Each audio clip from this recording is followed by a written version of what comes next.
And so everyone who's ever done that has eventually expanded past the point that their system collapsed. Doesn't matter if it's the Spanish or the Romans or the Brits. Everybody.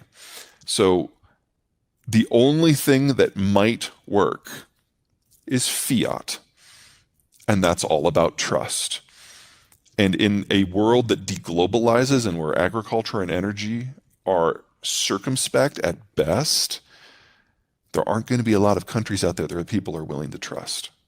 And I see, because of that, the United States not just continuing to be the supreme currency, but really being the only one of size that's globally traded.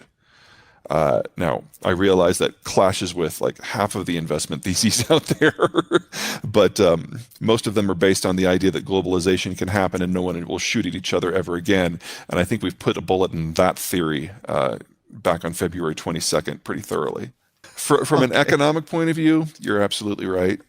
There's not nearly the same trust in the European Central Bank that there is in the U.S. Federal Reserve. There's not nearly as much trust among the American economy, or I'm sorry, among the European economies as there are among the American states. There's certainly not as much interest in the wider world in using the euro versus the dollar. The Europeans have shown on multiple occasions they're willing to manipulate the value of the dollar in order to achieve certain program goals, which is something the United States honestly has never done. I mean, we've got QE1 and QE2, and they were little bumps in the M2 supply, less than 1% of the total, whereas the Europeans will go by 10, 20% at any given time in order to achieve something. From an economic point of view, it doesn't work, especially if we're moving into a world where Europe is one of the most advanced aging societies ever and just doesn't have consumers. But the euro is not just an economic project. It's also a political project. And if there's any hope for Europe to not fall back into their pre-1945 habits, the euro has to be a centerpiece of that. Now, in the end, do I think that will fail? Yeah. But I would have never guessed on February 22nd that the Europeans would have stuck together as much as they have on the Ukraine war. I've been pleasantly surprised. I would love to be pleasantly surprised on the euro as well. Crypto can only work if it has regular interfaces with the real economy and it's liquid in an exchange, and it's neither of those things. Also, it can't be a currency per se because no one's in control of the money supply. Bitcoin's probably the worst example of what might theoretically work because supposedly it's available in limited volume. But no, I see no potential there. I don't see it serving a need. I don't see it having a use. It's definitely not a store of value or a medium of exchange.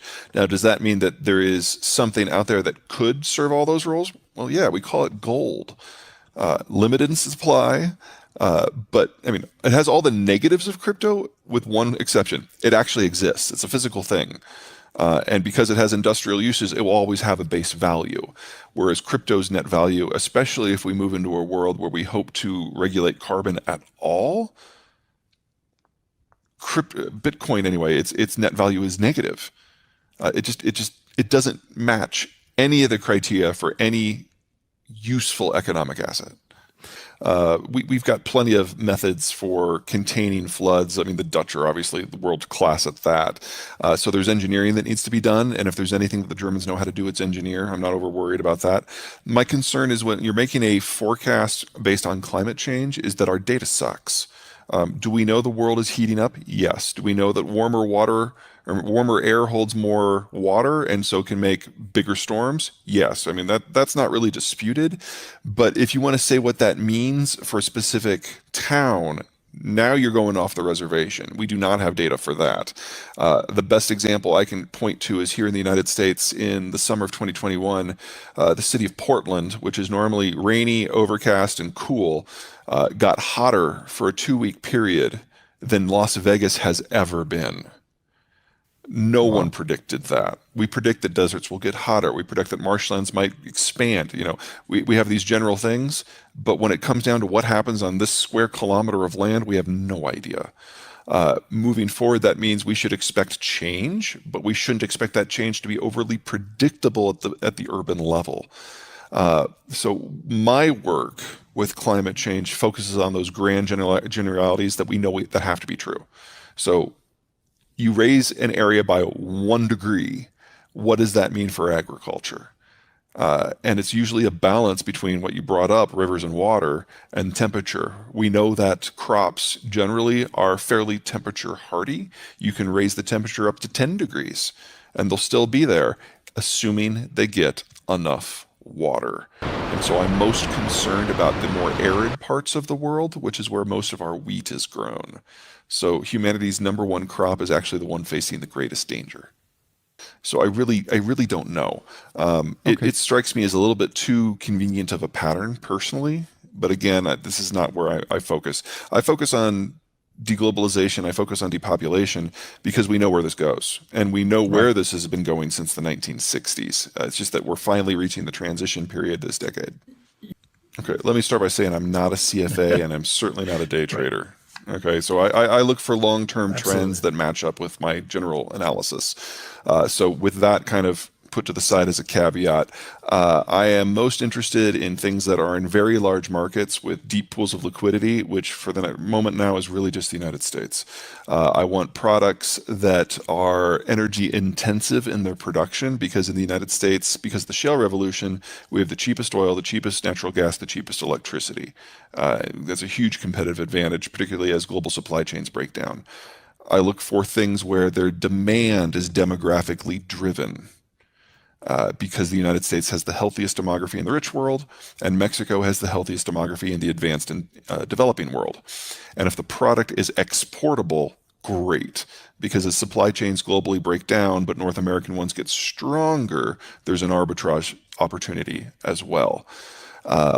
And then, of course, because of the Ukraine war, I'm getting very, very big in the things that we need to make things that are no longer going to be flowing from the Russian system. So that's bauxite and aluminum, that's titanium, steel, pig iron, wheat, nitrogen-based fertilizers, phosphate-based fertilizers. If you can find any of that that is in the Western mold or specifically in an American firm that is not exposed to the former Soviet Union, that's the catch there. They're good. The problem with all of this is that it doesn't match the investment theses that have been coming out in this capital rich period where anyone can throw money at anything and it'll stick. So, like, if you want to invest in agriculture, for example, it's a global fund, and obviously it touches companies like Bungie that are very heavily invested into Ukraine and Russia, and they're losing everything. So you have to go more specific, and that's a lot more legwork. I would say overall, if you could only take one piece of advice away from this, uh, the period of bottomless supplies of capital are ending, and that means capital is going to become harder to get. And that means we're probably going to have a lot fewer financial professionals.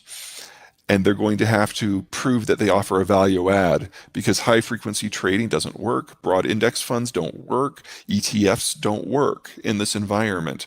If there's less money available and there's more people who need it, the cost of that capital will rise. And if you are an investor, there's some wonderful opportunities here, but you have got to do your homework.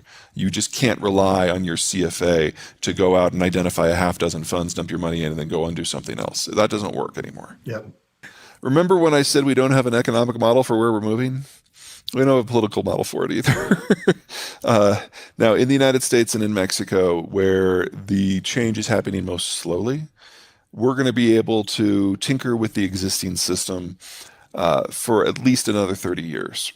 But in Europe and East Asia, where it's in collapse now, they're going to have to figure out a new way to do all of this. So hopefully those of us who are in North America can look to the Eastern Hemisphere and learn a few things, or even if it's just a few things that we shouldn't do as a try. Uh, my biggest concern moving forward is that every time we've had a clash of economic models, especially when they've been in their infancy and just being developed, we have had conflicts.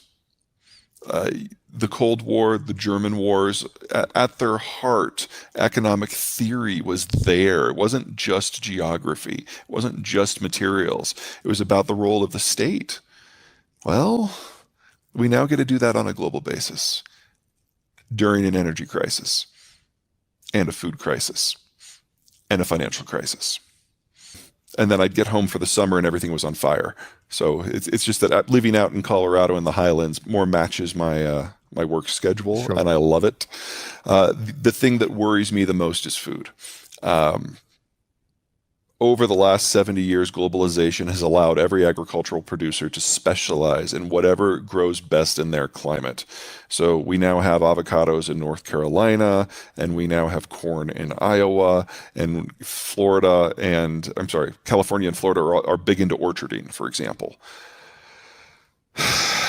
If you break down the global system, people are going to be more responsible for their own food production. And that means a lot less specialization and bringing wheat back to the core of the production system.